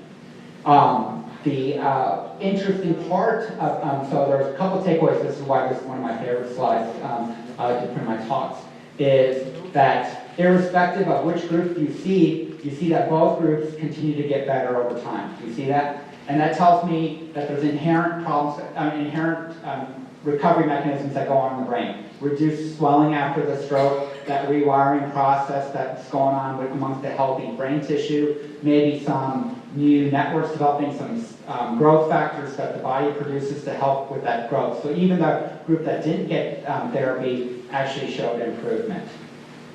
The second part that I see from this slide is that although both groups got better, the group that actually got the active physical therapy did much better than the group that didn't. You see that the splits right after like week 2, and then they take off further over time. And then the third thing I take away from this slide is that you see that the biggest amount of function occurs in that first couple weeks after somebody's had a stroke. And so this is part of the reason we try to start that therapy process as soon as possible after a stroke. We don't say, okay, you've had a stroke, why don't you go home, go back to your community and rest for a couple months, then we'll start the therapy process, because we want to take care of this advantage of this natural window, and we want to start it as quickly as possible because we can take care of this recovery process.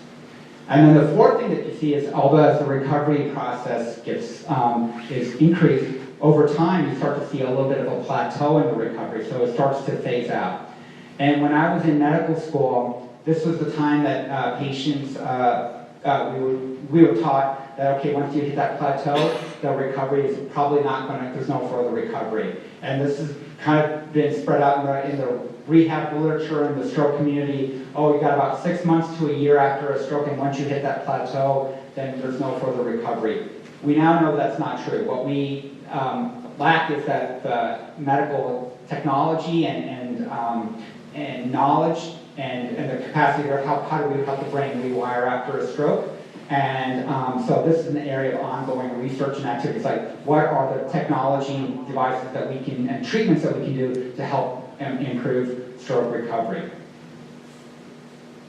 So this was, we talked about that chronic, that recovery, that people were done recovering from a stroke. We now know that's not false, that recovery can still occur. It still requires much more assistance, and we haven't quite understood it. So I still believe that I see patients who, years after the stroke, will continue to make recovery. Which just I love because it proves everything that what I believe to be true and what I was taught initially to be false, so which is great. So with that, we kind of did a whirlwind tour of what is a stroke, how we diagnose it, problems with diagnosis, acute treatments for it, some of the things that we encounter in the hospital in terms of management, risk factor management, and a little bit on rehabilitation. I thank you for your time and your and having.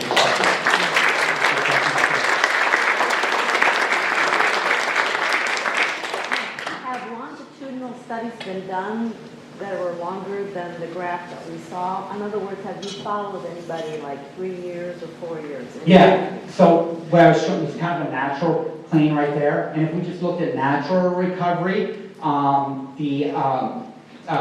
we see this kind of that plateauing where people don't get better. And unfortunately, in the way the healthcare system is and in the rehab community, once they hit that plateau, a lot of the therapists would say, okay, we're not seeing any benefit, no more therapy services. And a lot of what I've done in my career is try to go back and re-educate people and say, look, people can still get better and do that. And so in individual patients, as I kind of alluded to, we've seen recovery that occurs years afterwards. Sometimes it's not doing the same thing. We'll kind of come back and say, is there something different that we need to do in terms of your rehab exercises? Is there something that I, as a physician, can help prescribe to help with that rewiring and that helping this recovery process go along? So it's an area of active research. I hope that in the future when I'm giving this talk that I can discard the slide and say, here are the treatments that we were doing for rehabilitation. So, yes, ma'am. So you talked about the acute treatment, like in the emergency room, for the ischemic. What about the hemorrhagic? Yeah, so there's not a lot of treatment. That's a great question. So we don't have any acute treatments for the hemorrhagic type of treatments. There is a medication that's being investigated as we speak. It's the opposite of TPA. So whereas TPA causes dissolved blood clots, this medicine forms blood clots. So the idea is if you've got a leaky blood vessel, it goes in there and kind of acts like a plug to stop the bleeding. We're still trying to figure out what the right dose of the medicine is and when the timing of that medicine to be given it seems to be. We used to think, okay, if we can give it within a 24-hour period. Those studies have not shown any benefits, and we think we have to be a smaller window similar to the TPA. And then there's some other looks at possibly doing surgery to remove the blood out. So if somebody's got a big blood, especially with the traumatic, where we know people, my surgery colleagues will go put drill a hole into the skull and suck the blood out. The idea is that you get as much of that blood out to limit the damage done to the brain. Do you do that every time you do put the hole in the skull and put the skull in that hole in your tummy? Where is it down? I mean, do you always draw blood out when you do that? If you did have a bleeding type of stroke, we're going to try to suck the blood out. Yeah. Sure, you had a question?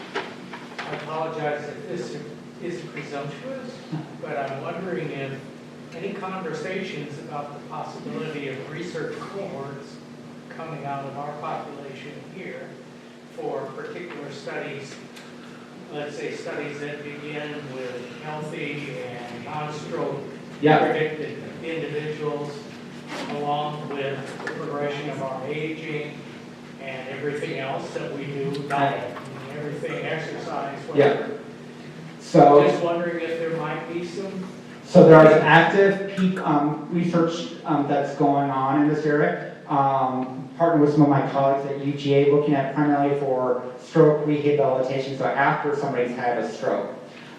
It's interesting that you bring this question up because if we had this talk a year ago, I'd probably have to leave it at that and say, yeah, we've got some research that's going on here and there. About a month ago, my professional society, the American Academy of Neurology, laid out an agenda, like a strategic plan for what they deemed brain health. So looking at what can we do over the next 15, 20 years to help advance this concept of promoting a healthy brain. So permanent people in our field, in the medical field and in the neurology field, we often interact with people after they've had some sort of a brain injury or a brain disease and we're trying to treat that. What this healthy brain concept is trying to understand is, let's not even worry about after somebody, what can we do to prevent them from having the brain disease, brain stroke, or just having function problem. And so part of that, at one of the target areas is going to what you're alluding to, is looking at healthy elderly folks whose brains seem to be doing well, and understanding why is it that you are doing well, whereas somebody counterpart in another state, same age, maybe same demographics, same medical problems, is having multiple strokes and things like that. So that's actually become a big area of research, and that's actually a different model than what because in the medical research community we study diseases or study an organ or brain like after somebody's had a disease. We haven't really approached it from a healthy, where this is part of that agenda. So I kind of give that long-winded answer to say stay tuned, because that is something that's going to be happening. So you might be hearing stuff in the very near future. 58 minutes. It's a lot of self-monitoring going on these days, technology-wise. Yeah. Which is encouraging. And I find that certain centers like here, you can't see a physician as frequently. But if there was a program, you only see him 6 months or a year, there was a program where you could monitor so much at night, monitor my sleep. Yeah. On my watch. Yeah. You want to get up and see how you look. So as far as recovery from a stroke program, all the monitoring, currently there. Other such programs, they're all just set up for a patient to follow and see, there's a red flag, I should call. So your question is a very timely question. So this is looking at what we call bioinformatics, which is now a kind of a relatively new area of medicine, because just like you said, we have all this technology.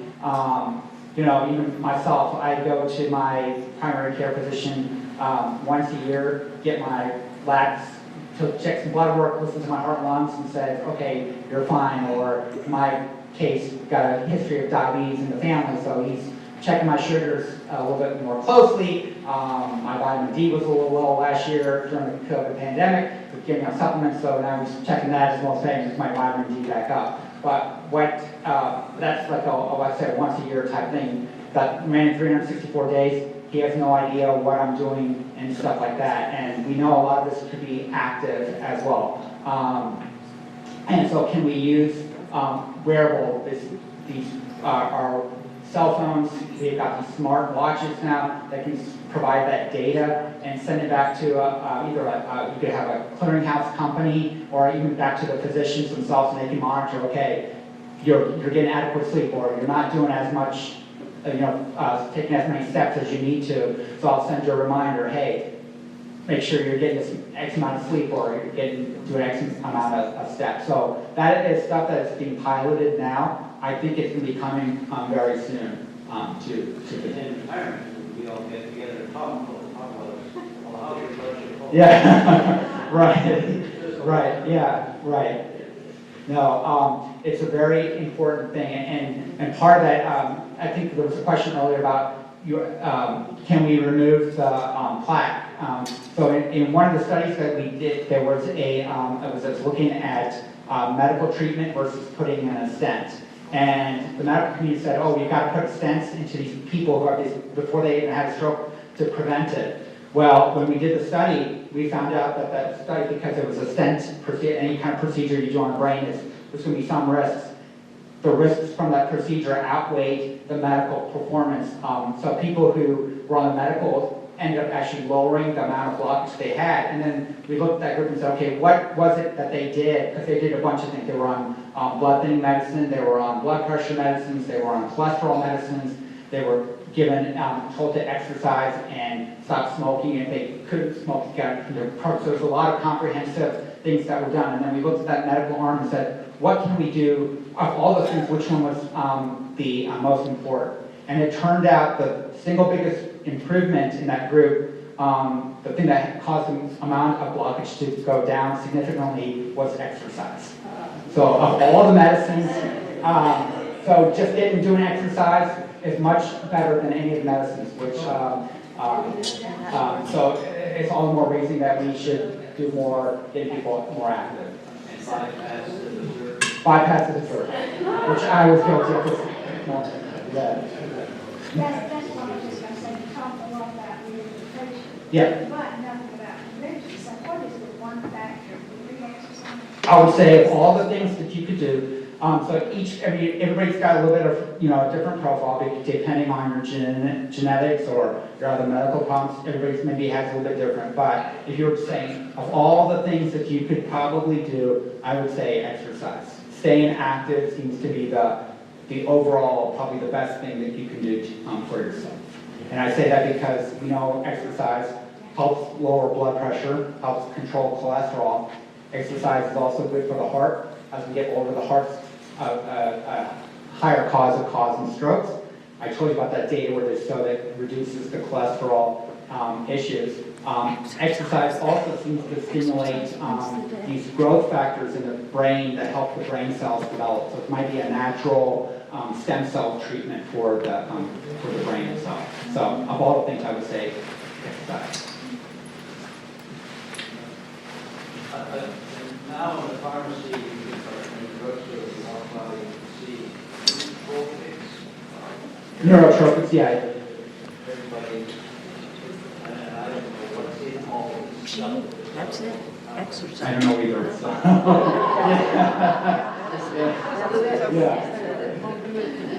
Yeah. It's hard for me without knowing exactly what's in those to really recommend them, but they sound great because it's those fancy words, neurotropics, it's going to help your brain, and who doesn't want their brain to be helped? When I've looked at some of those, I'll say, okay, what's actually in them? Well, it turns out that it's just their fancy words for vitamin B12, vitamin E, which you probably all get with a multivitamin anyway, so you're paying more for a fancy label that says neurotropics as opposed to multivitamin. Yeah. The other bottles tend to have stuff that I haven't heard of or hasn't been proven yet, so that's why I can't really recommend those. Right. We have a reception back there, so you can talk directly with some here. And there's some beautiful questions here. And this is a great talk. Thank you so much. You bet. Thanks for that. This is being recorded, and by Kelly Atkinson back there. And he's going to spend some time editing, putting the slides in there. And when it's ready, he's going to let us know where we can get it. And it will be YouTube, and it'll be distributed, and you can get at it. So for those who may not have seen it, and you think your neighbors may need to see it, they can go to YouTube. And if you want to see it again, you can go to YouTube. Okay, thank you so much.